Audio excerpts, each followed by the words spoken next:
esto constituye un ejemplo de la más básica trampa de lazo. Como vemos, tenemos aquí un palo al que está atado una tanza o sedal, el hilo que se utiliza para pescar. Hicimos una pequeña muesca para que quede bien agarrado, con un nudo que podría ser corredizo, por ejemplo, pero preferiblemente debería ser fijo. Y si llegamos a observar,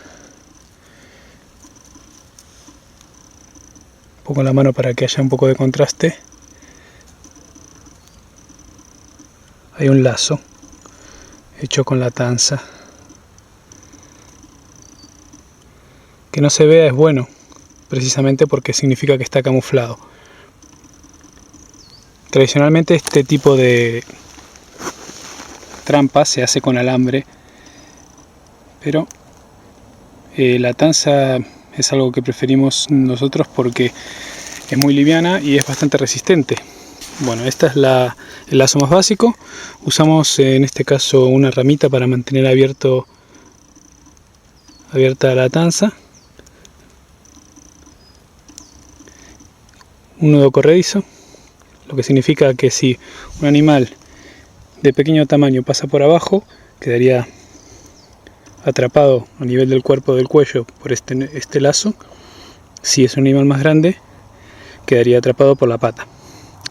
Lo más importante en este caso es que el sedal sea resistente, por supuesto el alambre, el hilo, lo que usemos, la soga, lo que fuera, que este soporte, el palo, lo que clavemos esté bien clavado, porque es lo que va a resistir el empuje cuando el animal caiga en la trampa.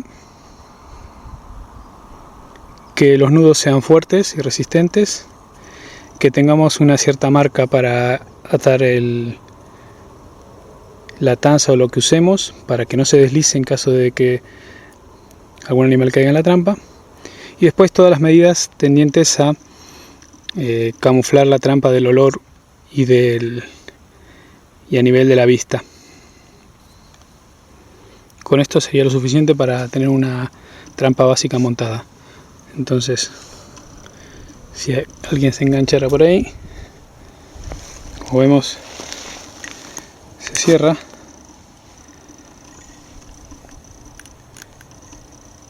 y queda atrapado.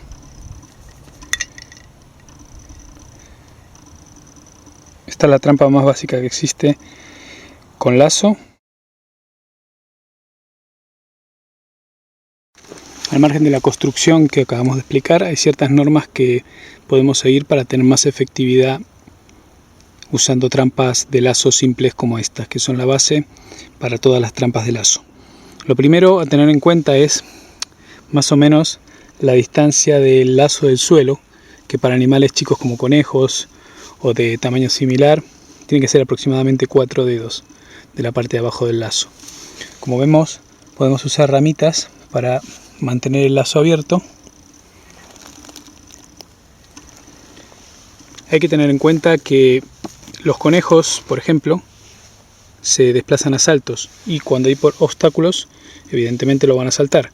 Si nosotros ponemos la trampa en un paso normal de este tipo de animales, con un cebo o algo que los atraiga, y ponemos un obstáculo, el obstáculo tiene que estar aproximadamente a una mano de distancia de lo que es el lazo, para que si saltan vayan justo a caer al lazo. Si lo ponemos, por ejemplo, a esta distancia, bien pegado al lazo, es probable que salte por encima del lazo y no nos serviría la trampa.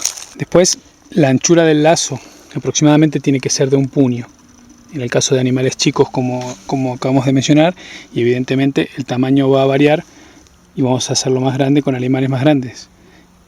Tiene que ser también proporcional la resistencia del palo al que esté atado, porque un animal cuando se encuentra herido va a usar todas sus fuerzas para intentar escapar. Evidentemente nosotros usamos un palo porque, bueno, es lo más complejo, digamos, pero claro, también podemos usar una piedra para atar este lazo, cualquier cosa que encontremos en la naturaleza, incluso un arbolito, algo que ya esté anclado al piso, mejor todavía.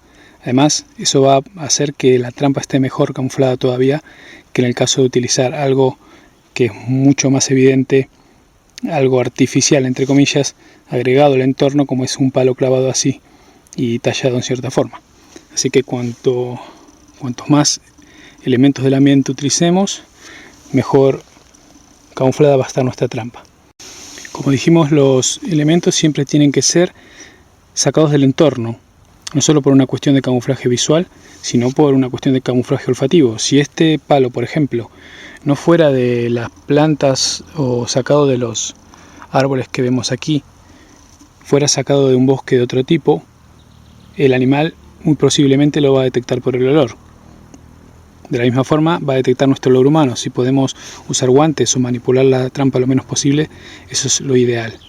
Además de eso, en cualquier caso, podemos, como dijimos, ocultar el olor. Además de las normas que ya mencionamos, podemos usar, por ejemplo, humo para camuflar el olor, que aunque no es algo normal en la naturaleza, por decirlo así, los animales conocen el olor a algo quemado y no los asustaría tanto como el olor a ser humano, a otro animal, lo cual para ellos es potencialmente un predador. Estos son los conceptos básicos y vamos a ir viendo ya detalles más avanzados en próximos vídeos.